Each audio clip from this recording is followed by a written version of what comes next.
Mardi 24 septembre 2019, c'est le jour J pour l'ouverture de la 74e session de l'Assemblée Générale des Nations Unies. Félix-Antoine Tshisekedi, qui est arrivé ici le dimanche, va pouvoir participer à cette grande rencontre où plus de 169 délégations vont s'y retrouver. Mais comme nous l'avions promis, nous voulons vous faire ici un reportage sur ce qui a été la journée de lundi 23 septembre pour le chef de l'État de la RDC. Il a participé dans la matinée d'hier à deux importantes réunions qui avaient trait à l'environnement. La première, discuter des forêts, spécialement la forêt de l'Amazonie. Ensuite, le président de la République a accordé des audiences, notamment à Enough Project. Une grande audience également avec le prix Nobel 2018 de la paix, le docteur Denis Mukwege. Rapport au Fonds global pour les survivantes de violences sexuelles.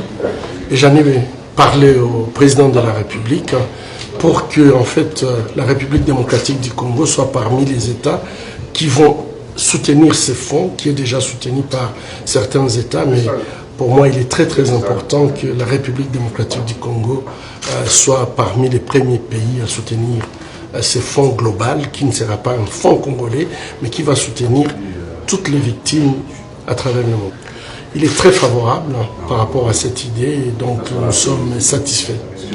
Ensuite, vers 16h, il a été reçu par le secrétaire général des Nations Unies, M. Gutiérrez, vous voyez ces images, et en soirée pour clôturer avec un de nos voisins, son homologue du Rwanda, Paul Kagame, qui par ailleurs était venu accompagné de son épouse et de son fils. Donc ceci a été la quintessence de la grande journée hier du président de la République, qui aujourd'hui devrait intervenir en participant à cette première qui est la 74e rencontre de l'Assemblée Générale des Nations Unies, tout en vous rappelant, mesdames et messieurs, que c'est ce jeudi 26 septembre à 11h heure de Washington, il sera 16h heure de Kinshasa, et nous vous promettons cette retransmission. Il va s'adresser du haut de la tribune au monde pour pouvoir dire quel est son plan, quel est son projet durant son premier quinquennat et à quoi les autres nations devraient s'attendre pendant qu'il est le président de la RDC. Voilà pour vous,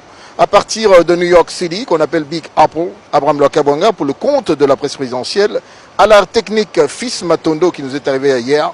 Encore une fois, excellente journée et à bientôt.